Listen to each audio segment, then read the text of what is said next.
Faltan 10 minutos para que empiecen a jugar Boca y River.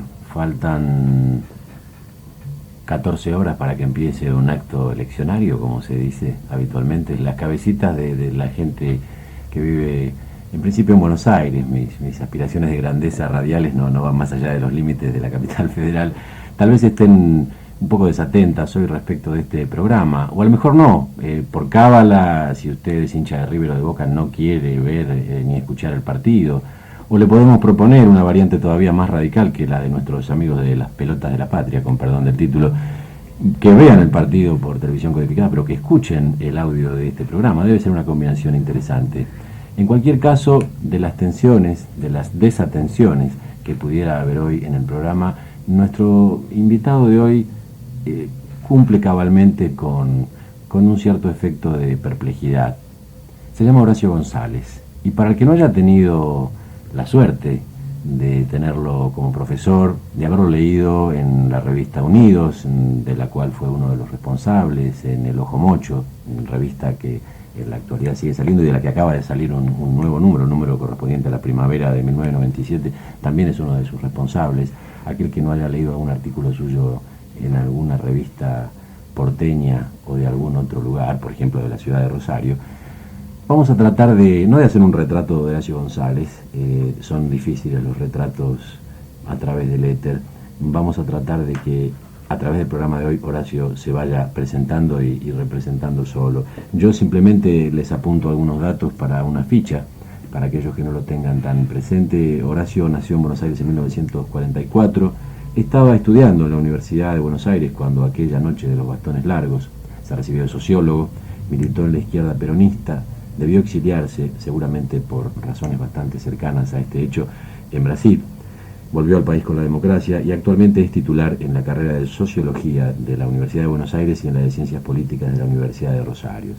Además de publicar artículos ensayísticos y periodísticos en revistas y diarios de una notable variedad y densidad, y además de haber sido, como les comentaba, responsable de la revista Unidos y de El Ojo Mocho, Horacio González ha preparado un libro con las actas del encuentro de filosofía de Puerto San Martín que se tituló Los días de la comuna, y ha escrito los libros La realidad satírica, que son 12 hipótesis sobre el diario Página 12.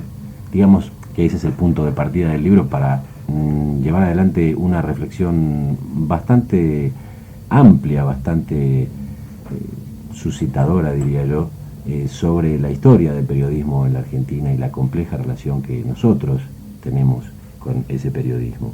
La ética picaresca es otro de los libros de Horacio González.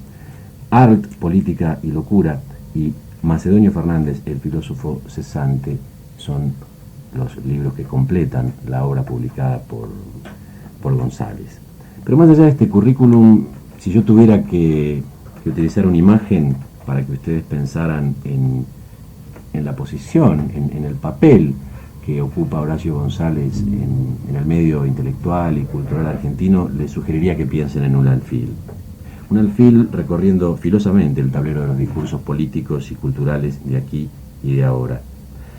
Y les digo alfil, y no digo dama para no ofender la indiscutible virilidad de nuestro invitado, pero lo cierto es que su capacidad de movimientos y su contundencia se acerca más a la de esta pieza que a la del noble soldado de las diagonales, por llamarlo de algún modo. Es difícil encuadrar a Horacio González en una posición teórica consolidada y única. Es complicado delimitar la situación de algunas de sus posiciones ideológicas y políticas, más allá, quiero aclararlo muy rotundamente, de una indudable oposición a cualquier forma de pensamiento reaccionario, a poderes hegemónicos, a toda forma de opresión y de empobrecimiento. Yo creo que va a ser más fácil que empecemos a darle la palabra a este gran conversador, polemista, a este gran ensayista argentino, para que ustedes se vayan dando cuenta de quién es. ¿Cómo estás, Horacio? Bueno, un poco impresionado. ¿Te acabas de enterar de algunas cosas? Sí. No.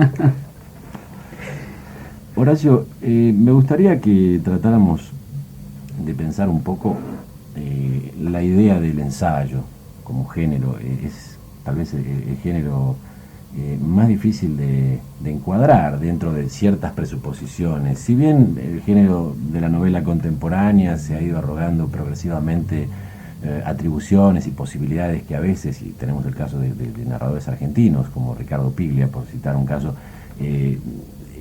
avanzan sobre el terreno de lo que podría ser la especulación teórica. Me parece que nada, más allá de ese proteísmo enorme de la novela contemporánea, tiene el carácter resbaloso que tiene el ensayo.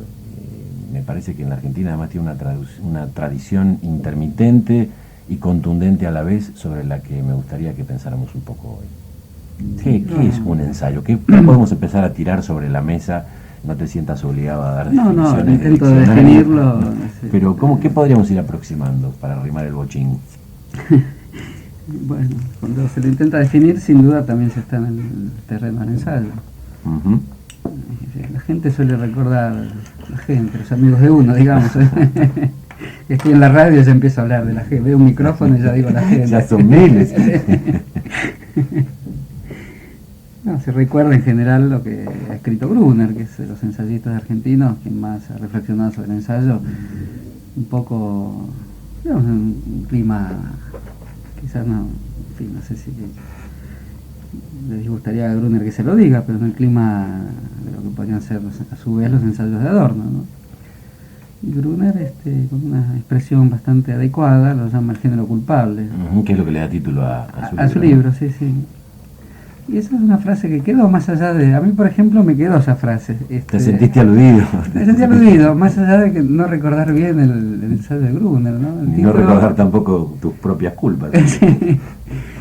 Y la idea de culpa es sin duda una idea de si uno descarta la ambición cristiana de poner la culpa a toda forma del pensamiento, evidentemente la culpa es la lucha por una expresión que nunca termina de completarse, la necesidad de decir algo que nunca se termina de circunscribir bien, y la culpa sería entonces la ansiedad por disponer de un medio de expresión que se adecue exactamente a lo que se quiere decir, y ese matrimonio entre lo que se quiere decir, un objeto, digamos, un objeto de la realidad exterior, histórica, y las fintas de la escritura y del pensamiento que se pongan a disposición de ese hecho, da la impresión de que ese matrimonio está basado también en algo así como en la desgracia de nunca combinarse las dos cosas, la expresión y aquello que se quiere decir, ¿no? Entonces, de esa desgracia, que pues se puede llamar culpa también, surge la idea de que el ensayo es algo que, bien hecho por supuesto, conmociona o puede llevar a suponer que falta reflexionar una parte de la realidad, y sin embargo ese mismo ensayo que está diciendo eso no puede ser el vehículo apropiado, puede ser oscuro, confuso. En realidad es un tipo de escritura que trata con su propia densidad y oscuridad de expresión, es decir, y que la propia condición del género va apareciendo, si no explícitamente, aparece como una sombra sobre aparece como una sombra, ¿no? Exactamente, y en ese sentido no dudo que haya ensayistas que desprecian, sin duda, y en la prensa diaria aparecen un tipo de ensayo de contratapa de diario, digamos, que exige una lectura más detenida respecto a lo que es la lectura habitual del diario, pero que expurga del ensayo lo que el ensayo tiene de preocupación por sí mismo, esa sombra que vos mencionás, que en cuanto queda aludido perturba, en cuanto queda aludido en el propio ensayo perturba un poco la lectura, obliga a colocar al lector como alguien que, si a través del ensayo puede empeñarse en cierta acción, sin duda el empeño en esa acción no proviene de que se le sustraigan las condiciones en que un ensayo se escribe, sino al contrario, que se las diga, que se muestren las dificultades. En el caso de Adorno, para citarlo otra vez más en esta tarde deportiva, Adorno era un gran jugador independiente, por otro lado. No, eso no sabía. No delates tan rápidamente tus limitaciones futbolísticas. Sí, no, pero yo tenía en Brasil un amigo que se llamaba Sergio Adorno también, sin duda. El apellido proviene es un apellido... ¿Es un apellido judío? Un apellido judío del norte de Italia, tengo entendido, ¿no? Sí, sí. Y bueno, probablemente provenía también de ahí su familia. ¿Qué íbamos a citar del amigo Teodoro Villesegún? Bueno, yo tengo un particular aprecio por un artículo que escribió Adorno sobre maneras de leer a Hegel, que se llama Escoteinos o cómo habría de leerse. Y Escoteinos es la palabra griega que alude a la oscuridad, es decir, a la lucha del escritor y del lector con las propias condiciones de su escritura, etcétera, etcétera, lo cual al mismo tiempo obliga a alguien a escribir algo para dar ciertas guías, pero esas guías no pueden ser de revelación total. ¿Y en qué termina entonces el ensayo? En descubrir que el ensayista, en este caso Hegel para Adorno, pero también Adorno para nosotros, escribe sus momentos de luminosidad, de claridad, estos momentos donde todo queda explicitado, pero también escribe los momentos previos para llegar a ese momento de lucidez y de nitidez. Esos otros momentos no son nítidos, son borrascosos o oscuros. Entonces la tolerancia a esa falta de nitidez es un poco el ensayo, ¿no? La tolerancia a esa no nitidez, no pristinidad, digamos. Ujú.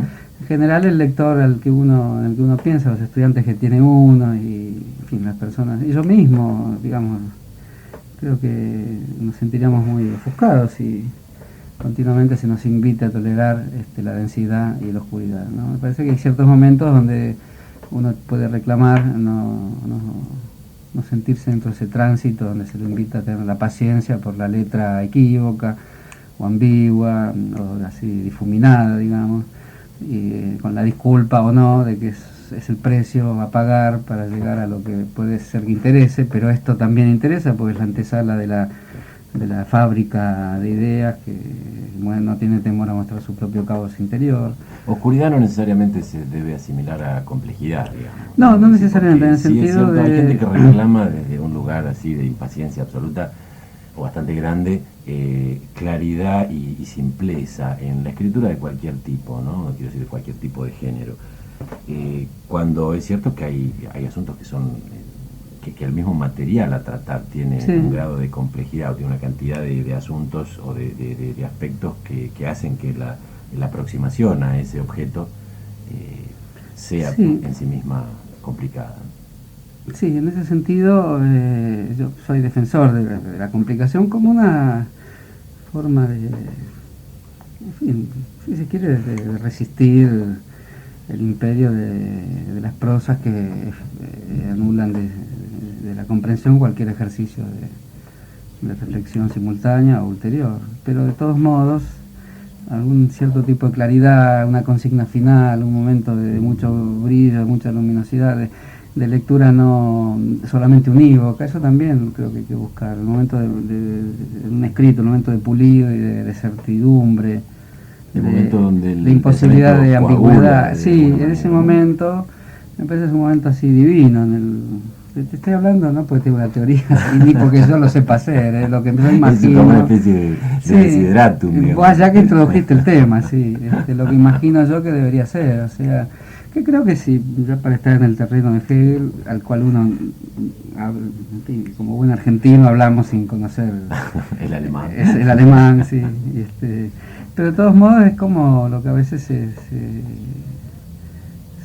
alude para ejemplificar la dialéctica, ¿no? Un disparo en la oscuridad o algo así, o en la negrura del bosque, ¿no? De repente ves un disparo, en fin, entonces ahí ese momento de revelación o de mucha luminosidad, de ese brillo, de la centella, digamos, a un relámpago, quizás al que hay que llegar. La pregunta es, ¿la escritura debe declarar borradores impresentables todos los momentos que se emplearon para llegar a eso, o debe también mostrarlos, ¿no? Entonces, Benjamin, ¿no? claro, quizás lo culpable del ensayo sea el hecho de que muestra la cocina. de que muestra la cocina, y lo que quiere decir nunca efectivamente termina o sea, nunca lo consuma, ¿no? En fin, me da la impresión que la frase de Gruner, que es una frase muy feliz, como el género culpable, es eso, de ahí que el ensayismo, que es un género en extinción, me parece, entre la prosa periodística y la prosa académica, digamos, el ensayismo es un género en extinción en Argentina. En la medida en que o uno deviene periodista o deviene un académico especializado. Sí, en ambos saber, casos. Y donde además está permanentemente reclamado por la necesidad de la prueba, digamos. ¿no? Y la prueba tiene que ser una prueba de una escritura de intelección total, Pero donde completa. además debe haber citas y fuentes. En el caso de la escritura académica, no, en el caso de la escritura periodística, lo que habitualmente se llama gancho, debe vigilar como esa sombra que vos decías antes, es llamado gancho, que va a disiparla, pero el gancho hace las veces una especie de vigilancia de oro, que continuamente está presente en el escrito a través de un modelo de escritura que, en fin, que debe continuamente vigilar si el lector abandona o no la lectura. En el ensayo eso suele no ocurrir, aunque quizás pueda equivocarnos. Si buscamos ejemplos en la Argentina, quizás hay ensayistas, por ejemplo, Sebrera es un ensayista y ha hecho una fuerte mancomunión con un lenguaje que él mismo llama demótico, ¿no? A diferencia del lenguaje hierático, sería para entendidos, eruditos o personas que poseen las claves y con eso obtienen formas de distinción y de secretos. El demótico, que lo toman los sacerdotes egipcios, creo, ¿no? El demótico es el lenguaje que tiene que ser hecho para que lo entiendan todos, y ese todos es un público amplio, público cultural amplio, como dicen los encuestadores, la primera zona, ¿no? El primer cordón, el segundo cordón, acá abarca los 3 o 4, hasta lo de Florencio Varela, hasta el quinto cordón tiene que abarcar.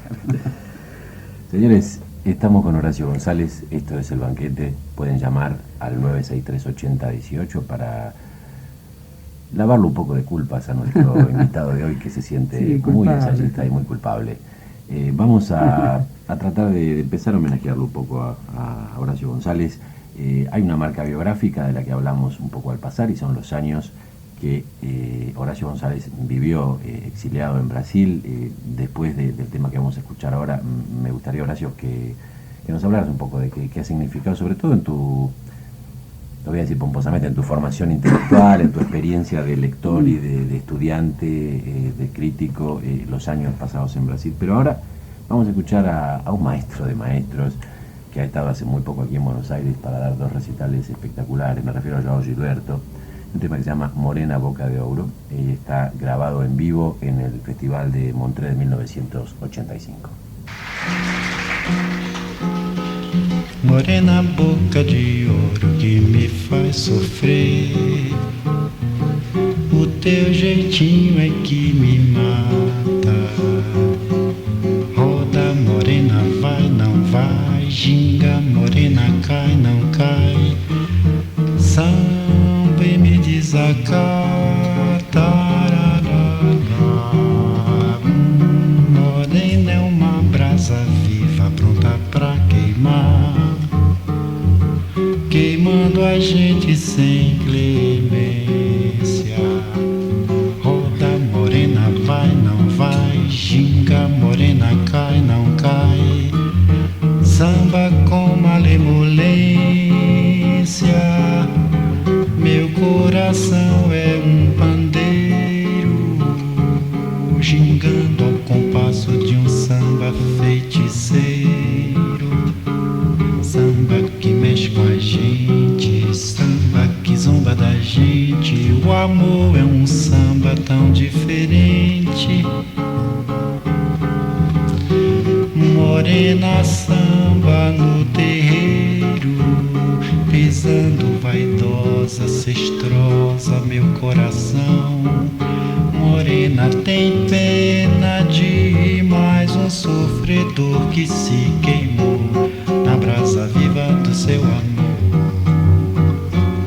Morena boca de ouro que me faz sofrer, o teu jeitinho é que me mata. Roda morena, vai, não vai, ginga morena, cai, não cai, samba e me desacata. Morena é uma brasa viva pronta pra queimar, queimando a gente sem clemência. Roda morena, vai, não vai, ginga morena, cai, não cai, samba com malemolência. Meu coração é um pandeiro, gingando ao compasso de um samba feiticeiro. Samba que gente. O amor é um samba tão diferente. Morena, samba no terreiro, pisando vaidosa, cestrosa, meu coração. Morena, tem pena demais, um sofredor que se queimou na brasa viva do seu amor. Morena, boca de ouro que me faz sofrer. O teu jeitinho é que me mata. Roda, morena, vai, não vai. Ginga, morena, cai, não cai. Sambi me desacata.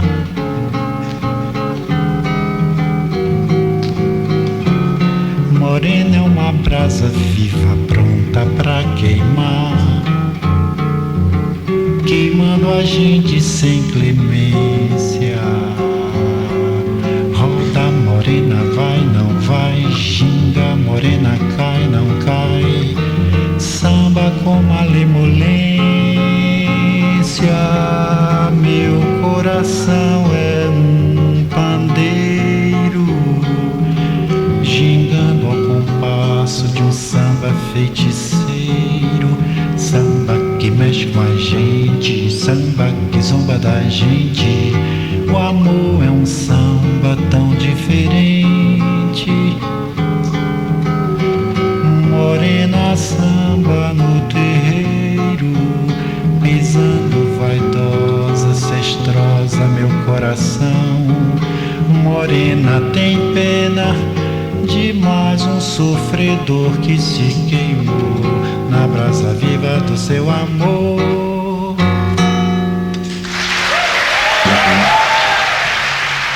Escuchábamos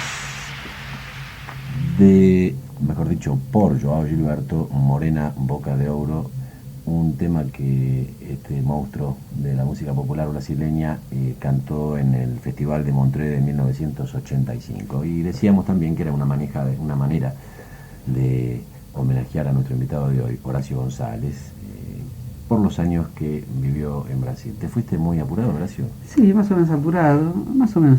La verdad que había estado, había salido prácticamente de prisión, entonces consideré que me hacía difícil permanecer acá y me fui pensando por un tiempo corto. Terminé viviendo 8 años en Brasil, que significaron una revisión muy grande de todo lo que había hecho y pensado en Argentina, y al mismo tiempo lo que ocurre fatalmente con Brasil, la adquisición de nuevos temas, de un tono de las cosas que uno a veces exagerando piensa que acá no está, y aún exagerando poco es cierto que tampoco está. Pero ¿por dónde pasa? ¿Por dónde, digamos, no te voy a pedir que enumeres con exhaustividad, pero lo que te venga ahora a la cabeza, ¿cuáles serían temas que están instalados por ahí en la sociedad brasileña? Bueno, yo usufructué en Brasil la condición de extranjero, extranjero que hablaba mal el idioma, si bien lo escribí bastante bien, puesto que habitualmente colaboraba con el suplemento cultural de la Folia de San Pablo. El hecho de ser un extranjero es un hecho que es otro género culpable, el extranjero. Es un hecho que alivia la comprensión del país donde se está en esa condición de extrañeza. Y respecto del país Y lo mismo, se produce un doble distanciamiento que uno de algún modo puede aprovechar respecto del país de donde se viene y del país donde se está. Y en ese sentido la es muy condición... rara esa condición, ¿no? Disculpame que te interrumpa, pensaba en una frase de Baudelaire, dice: el extranjero es la posteridad contemporánea, en el sentido de que uno está como muerto al principio, ¿no? Uno Sí. es medio invisible, no estás metido todavía en una red social de reclamo. Lo cual obliga a muchas conductas. Por ejemplo, yo soy feliz aquí siendo argentino, si es que no sirviera para ninguna otra cosa la palabra, que de todos modos sigo reivindicándola como una palabra poética interesante, la palabra argentina. Siento que hay una ausencia de reclamos respecto a explicar cosas. Eso me parece que es lo que uno aprovecha haciendo la autoctonía, digamos, siendo el lugar donde uno está, aprovecha el implícito hasta las máximas consecuencias, es decir, no tenés que explicar nada. Y por lo tanto vivir una vida mítica, es decir, suponer que lo que ocurre en el interior, en el asfixiante de un bar, son cosas, la manera de lo que diría nuestro amigo Casullo y otros tantos, que son los grandes mitos de los cuales no hay que hablar. En fin, eso creo que a veces me siento, en la medida en que uno puede sentirse feliz, hay una pequeña cuota de última felicidad en un momento adecuado en un bar, aun cuando haya televisión y transmite un partido de fútbol, que eventualmente puede mirarse, porque si tuviéramos televisión codificada, por eso estaríamos acá como locos, de hablar esta pavada. Y en ese sentido es la felicidad de no tener que explicar nada, digamos, de hundirse en una masa, en la comunidad. Y el sentimiento contrario también es interesante. ¿Pero eso te pasa a vos viviendo en la Argentina? Sí, en este momento me pasa. Sí, me pasa porque tuve la experiencia de vivir, de tener que explicar todo, es decir, cualquier interjección, modismo. Además sos responsable de todo, digamos, de alguna manera uno carga con, uno es una especie de embajador intermitente, ¿no? Sí, es el sentimiento que lo llevó a Cortázar, en fin, pobre Cortázar, ya no se habla más de él, ¿no? Pero creo que en Rayuela intentó poner en términos más o menos humorísticos y con el estilo de juguetón, esa cuestión de la extranjería, ¿no? Y de denominar este oficio pesado, el tener que cargar con un país fuera de su país. Es decir, es tener que hacerse cargo de un conjunto de arquetipos, algunos muy pesados, otros incluso eventualmente hasta siniestros, pero que uno no puede explicar hasta qué punto ese arquetipo puede ser dañoso, destructivo. Y al mismo tiempo, estando en Brasil en aquellos años, era una estadía de algún modo política, si bien yo participé mucho en la vida cotidiana brasileña y me interesó, como a todos, Brasil, y ahí aprendí el continente inexplorado en la vida política de los 60, para mí al menos, que era la música en general y la música brasileña en particular, la poesía, en fin, y cierto espíritu cosmopolita y despreocupado que tiene el Brasil en el ámbito cultural, y curiosamente un respeto absurdo por la vida intelectual. Absurdo digo si comparado con los términos argentinos, ¿no? Entonces, en ese sentido eran todas ventajas comparativas estar en Brasil. Ahora es curioso lo que vos decís que te pasa, tal vez comparado con esa necesidad de explicarte como argentino viviendo en Brasil y que no te pasa aquí. Pero yo siempre he vivido en la Argentina y he vivido un poco claustrofóbicamente la condición de ser argentino en la Argentina, no dramáticamente, no quiero exagerar, pero sobre todo en zonas vinculadas a lo que nosotros hacemos, a la vida cultural, como una cultura, una producción de hechos culturales donde la argentinidad siempre está puesta en cuestión y siempre hay que redefinir constantemente, ¿no? Sí, bueno, por eso creo que yo diría esa felicidad última que te decía que uno puede obtener en ese magma final, así escatológico del argentino arquetípico, que es un lugar muy conservador, que es una felicidad muy oscura, indudablemente. Si uno viviera continuamente en momentos como esos, pueden salir feroces dictaduras de ese sentimiento, ¿no? Sí, sí. Digo, quise simplemente transmitir que algunas veces podía sentirlo, pero en general me escribo dentro de los críticos. Cuando uno dice los argentinos, hace un juego permanentemente de mirar desde afuera lo que de algún modo es una fatalidad que a todos nos recorre, pero de todos modos me parece que sí, soy uno de los tantos fastidiados por los modismos argentinos, ¿no? Y creo que es un gran dilema, creo que para todos. El dilema es qué hacer con la vida comunitaria, qué hacer con nuestra condición de telespectadores, qué hacer con nuestra condición de festejantes de un gol de la selección argentina, tema que nuestro amigo Caparrós se ha ocupado de dilucidar. Claro, es el momento, es el momento de comunión, y ese momento de comunión es el que de algún modo arma a las naciones. Ese momento de comunión único, una especie de estallido, una crispación, un destino, digamos, y en ese sentido, como esos acontecimientos solo se revelan en ámbitos como el deporte y en muy pocos lugares más, en los medios de comunicación, efectivamente uno puede al mismo tiempo de sentirse alcanzado por esos momentos únicos de revelación de lo que es una nación, también sentir la profunda congoja y esta estupidez que tiene ese momento, ¿no? La gran incomodidad. La gran incomodidad. Una sí. incomodidad que Borges trató de sacarse de encima con toda su obra, digamos. Con toda su obra, sí. Y explícitamente, por lo menos en dos textos. En uno de ellos, que es más conocido, el escritor argentino y la tradición, ¿no? Donde él dice, o ser argentino es una fatalidad, es algo que uno no necesita, de lo que uno no se puede desmarcar, o es una máscara, y en cualquiera de los dos casos no hagamos de eso una profesión explícita de fe permanente, digamos, Sí, sí, sí. ¿no? Es decir, de la misma manera que Girondo decía, denunciemos un onanismo más, el de izar la bandera cada 5 minutos. Sí, yo tanto por ese texto de Borges y las opiniones de Girondo, evidentemente he sido muy marcado en los últimos años, y eso me parece que también exige, así como hay un momento en todos nosotros, en mi generación, digamos, donde ese texto de Borges y otros, que era la problematización de la cuestión del argentino en relación al universal, o al cosmopolitismo, o a la cultura como un valor universal, eso creo que los que hicimos nuestra experiencia política y cultural en un lugar de mucha singularidad, de mucho dramatismo, pero vinculado a la singularidad, a una singularidad popular, evidentemente un segundo momento fue esas adquisiciones que proponían esos textos que no habíamos leído. Y quizás hoy deberíamos pensar para ser dialéctico, para ser dialéctico, en una síntesis, un estadio de superador, superación, una heaven.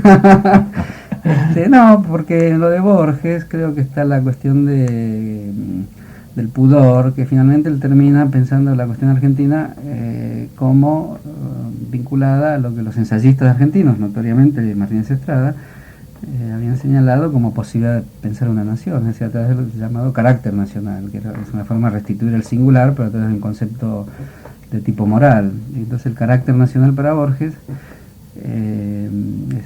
existe, y él lo llama el pudor, la reticencia argentina, el temor a la confesión, cosa que yo practico sistemáticamente. Asiduamente. No sé cómo vine acá a hablar, ¿no?